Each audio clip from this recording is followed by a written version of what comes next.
Hey everybody, welcome back to the channel. It's been a long time. I'm been a busy life since events in my life has transpired. But anyway, today got a quickie, I hope. It's like a what is it? I'm going to show you what I found. One of my transmitter sites down in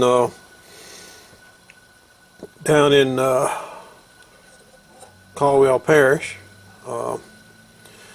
TV station where we got one of our transmitter sites, but I found this guy here laying in a abandoned room outside. As you can see by the patina, got a little bit of, and I don't have my gloves on, I'm gonna have to wash my hands. Got a little bit of residue on it, but it's a box, heavy. It weighs probably about 1.5 pounds, 2 pounds. Looks like an AC plug on it and a UHF coax connector. And let's see what we got here. And then on here, turn it over. Got this little rail here, and they got this little prong sticking out right here. And if you look, see it's kind of got a little bit of a curve to it.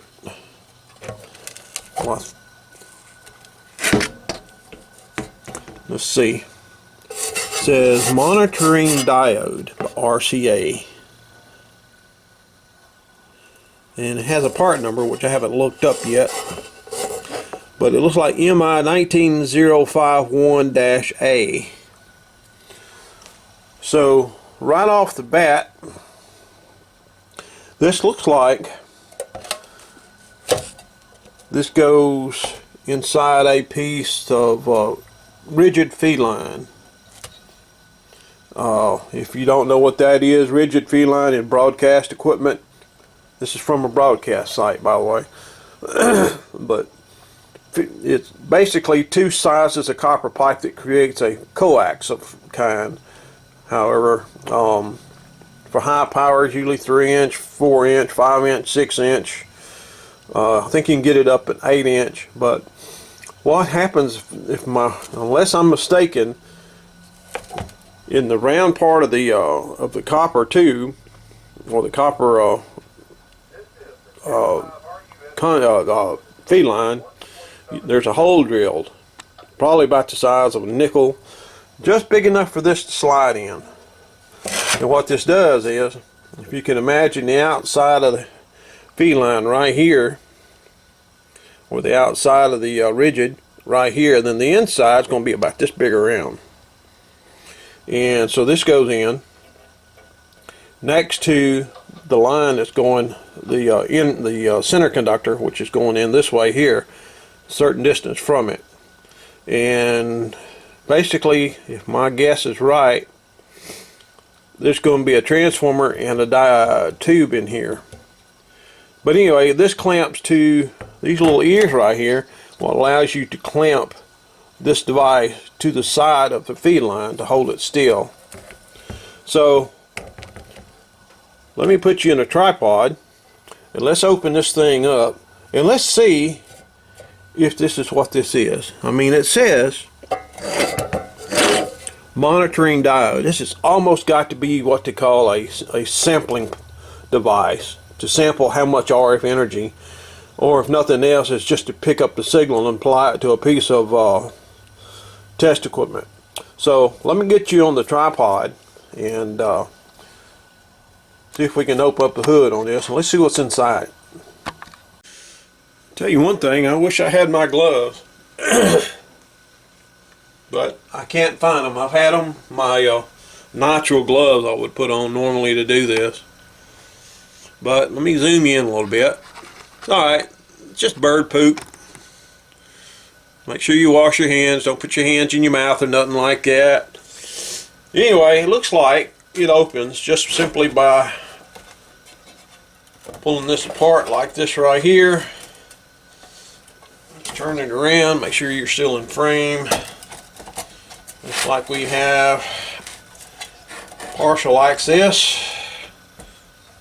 Got some numbers here. Let's see if I can identify it. in frame.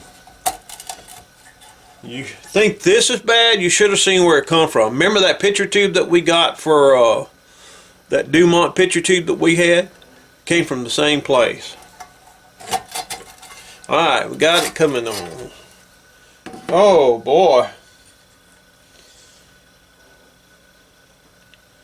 Oh wow, can you see that? A little more in there than I thought it was. Knew it had to be a power transformer in there though. Now I figured it was going to be a tube in there. Probably a 6AL5 if I had to guess. Wow. Isn't that something? So tell you what I'm going to do. I'm going to take this dude over there, blow it out with the air hose, clean it out real good, and let's have another look at it. Be right back. Alright. Well, here it is. It's all cleaned up. And looks a little better.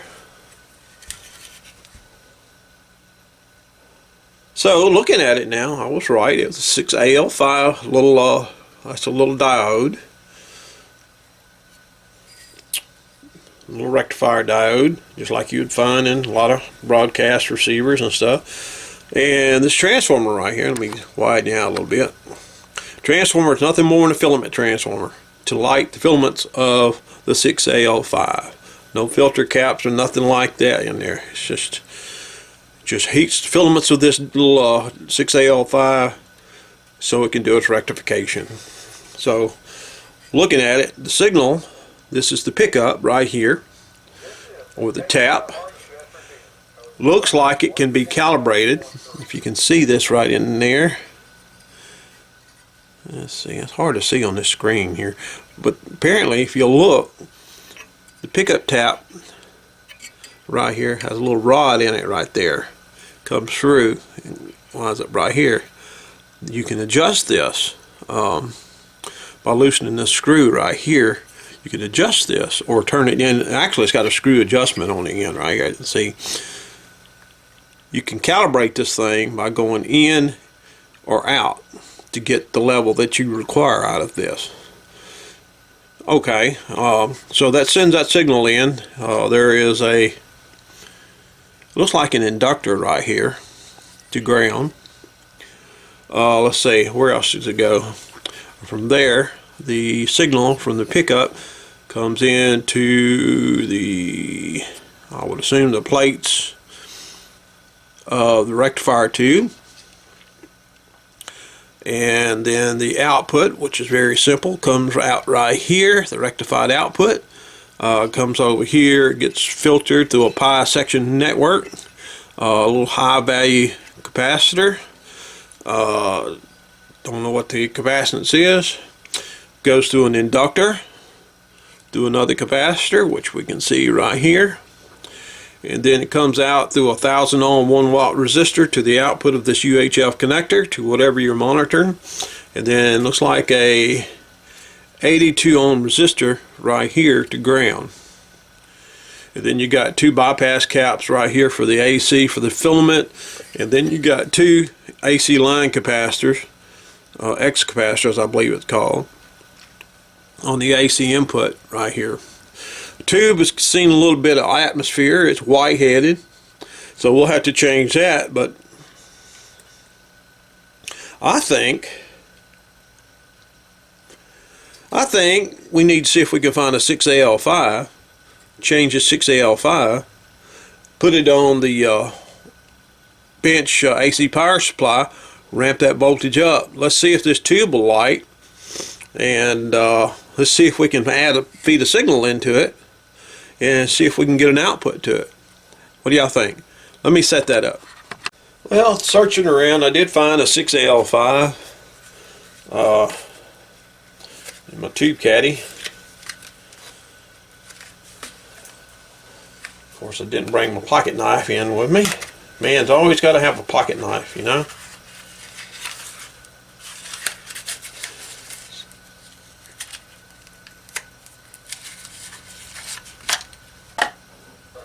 It's a Sylvania, so don't look bad. It's a little dual diode, mainly used in detection, A lot of times you're used in television sets is the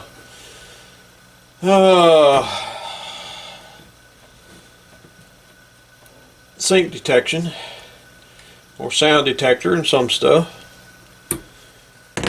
Definitely, let's see, got some red on it, so it looks like an RCA tube. Yeah, I can barely see the RCA on it, but it's definitely going to atmosphere. So we're going to change it real quick.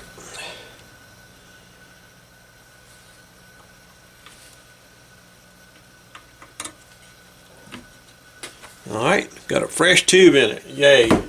So let me get the test equipment set up and let's see if this thing will work. Alright, I was able to find the manual. First shot. How about that? But let's go back up to the beginning. It's called a MI-19051A monitoring diode unit. Manufactured by RCA. Copyright 1952. And there's the device right there. Remember? And I was right. It does clamp onto a piece of feed line. And if you look closely right there, you'll see the outer conductor and the inner conductor of this. And this cutaway right here. Right there. And there's the monitor loop. Goes right there. And looks like it might be missing a piece. I don't know. That might be right. I don't know. But anyway, there it is right there.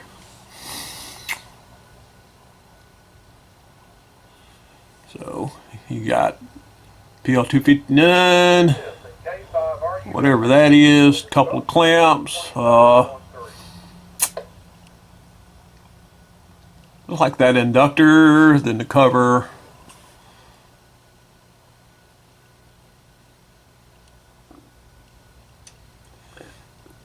Let's scroll down. Frequency range, channels 2 to 13. Video frequency response uniform to 5 megahertz or megacycles. Output impedance 75 ohms. Output voltage 1.5 to 2 volts peak to peak at 85% modulation. Connections: input mounting, coupling depth adjustable, 1 5/8 or 3 1/8 inch RTMA line. That is rigid copper coax or feed line. Output unbalanced 75 ohm coaxial cable. Input requirements 115 volts. Single phase 5 watts. Ambient temperature 45 degrees Celsius. And then it gives the mechanical specifications, yada yada yada. Tube complement 1 RCA 6AL5. So let's see, monitoring diode unit including tube and connectors in place. Additional choke coil for use on 7 through 13.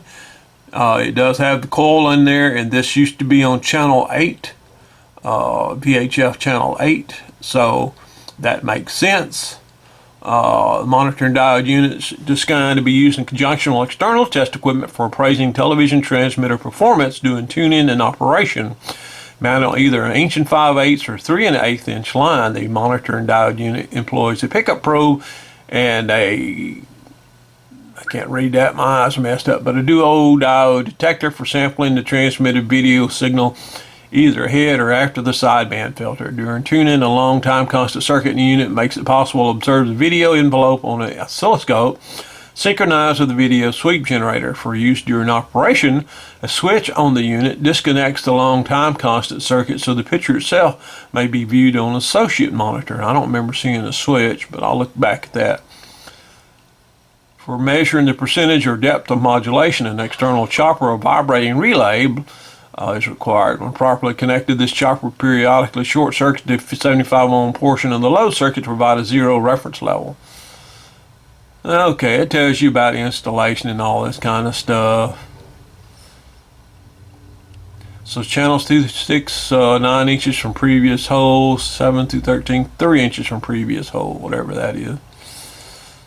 Ideal demodulated sweep waveform from output of vestigial sideband filter. This is all TV stuff. Let's see. Here's a place to get parts if we needed, part numbers for everything. Says it has a slide switch. I didn't see that. I had to look again.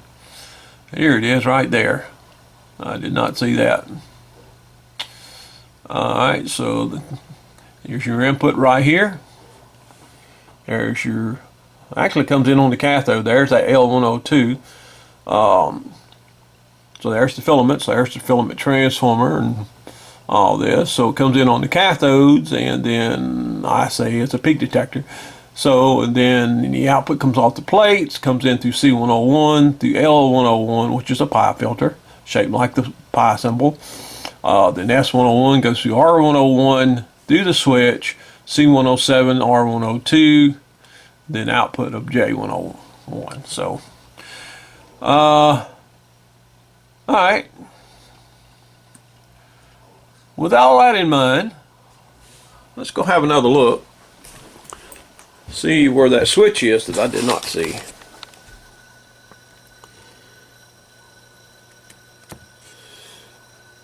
There is no switch in this. They cheaped out and got the switchless one here. The switch would have been right in this area right here. It's entirely possible this is used for the FM side.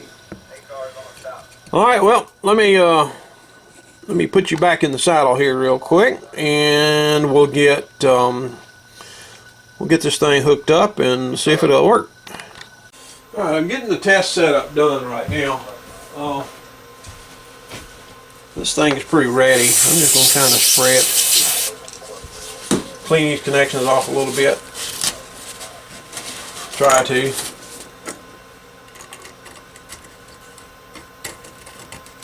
Wanted to take this UHF. I don't know what I'm going to do with this thing. Pretty cool little diode.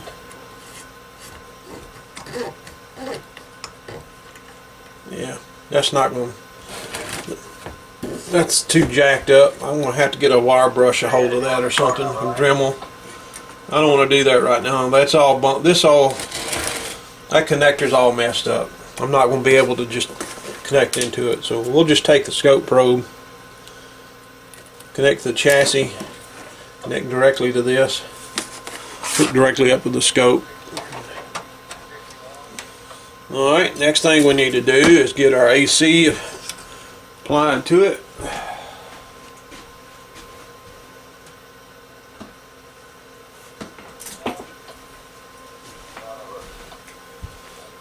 We'll just hook in right here. Transformer being subjected to transformer wasn't in a very electronics friendly place, so it ain't no telling what's going to happen here. This thing's probably even open, I don't know. So let's see here. Get you set up properly. Nobody complaining that I'm not using my tripod. Alright, let's see. I have 65 megahertz coming into it, and we're going to put it on 400 hertz, 60% modulation. So I'm starting out, we'll start out at minus 40 dBm input. So but first off, let's see if this thing even take power.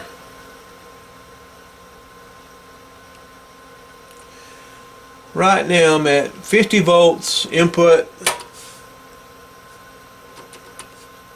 Don't appear to be drawing any current. That's not a good thing. Should be drawing something.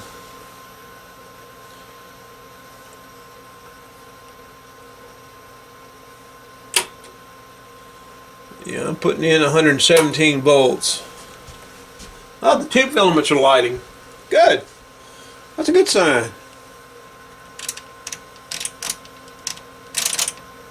Alright, well, let me add some signal to this thing.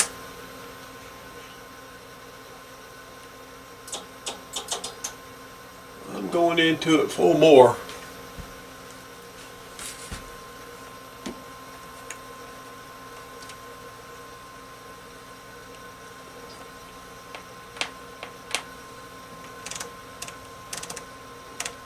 Let's turn off that display.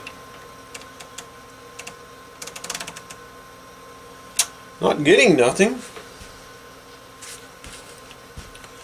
I would think I'd be picking up something.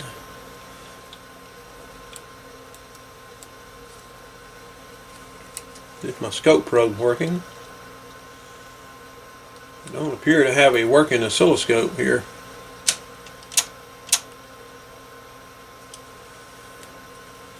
Could be having test equipment in my phone. No, I'm getting a signal here.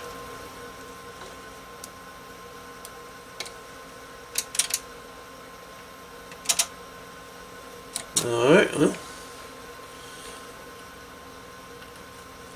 let's see if I got anything coming in on the input.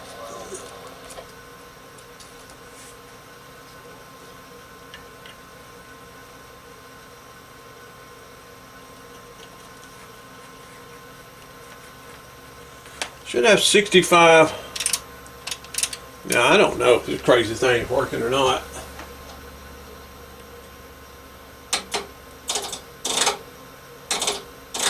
Showing something there. Drop it down a little bit there.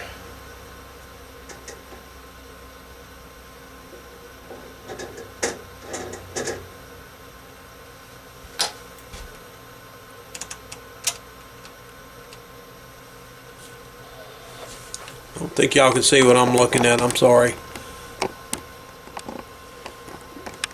We still. This is the signal coming in right now.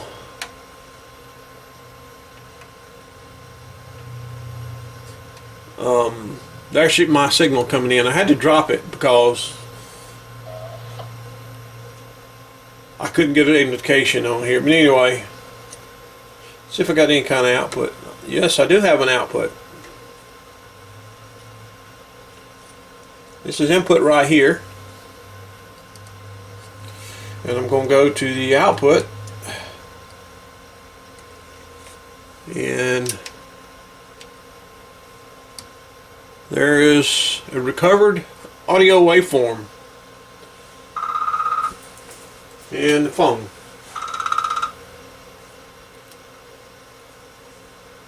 Healthcare. Anyway,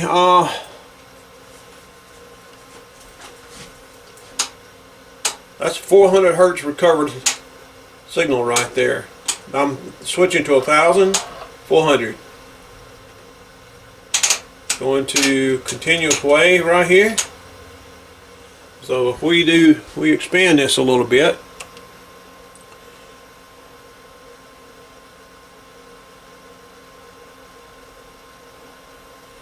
Let's go to cursors, I think.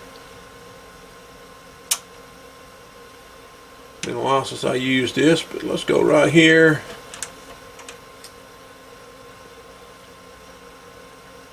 Yeah, right about 1,000 hertz. Change it. 397, so it is detecting the carrier envelope.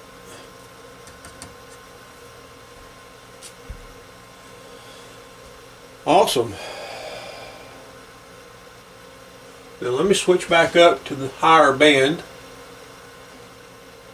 It's right now I'm at 19 megahertz. There we go. Well, I decided to just start working. I'm good with that. Oh yeah, that looks a lot better. A lot better. So it is working. It is working.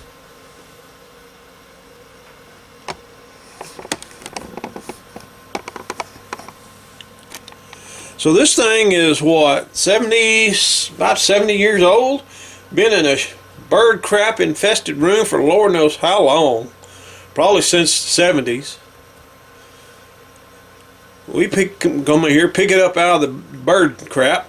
Not what I really want to call it. Change the tube in it, blow all the crap out of it, hook it up, and it works.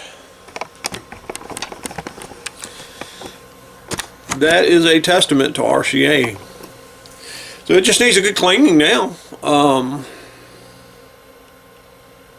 Working just fine as a detector.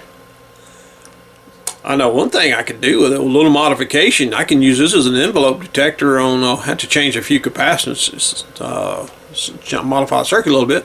Like one hell of a ham radio detector. But it's working. There's really nothing to it. It's just a rectifier diode.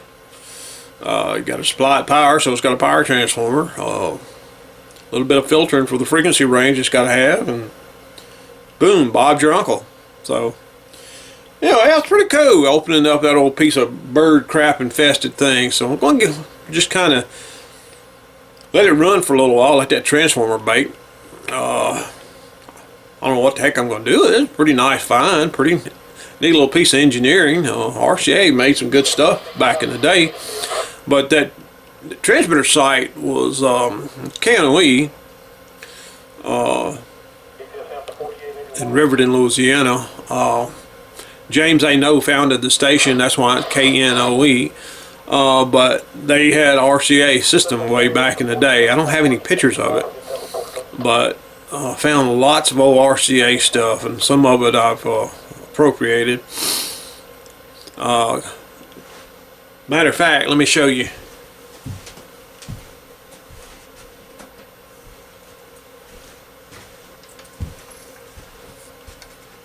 Right here. This is the watt meter, RCA badged. That came from there.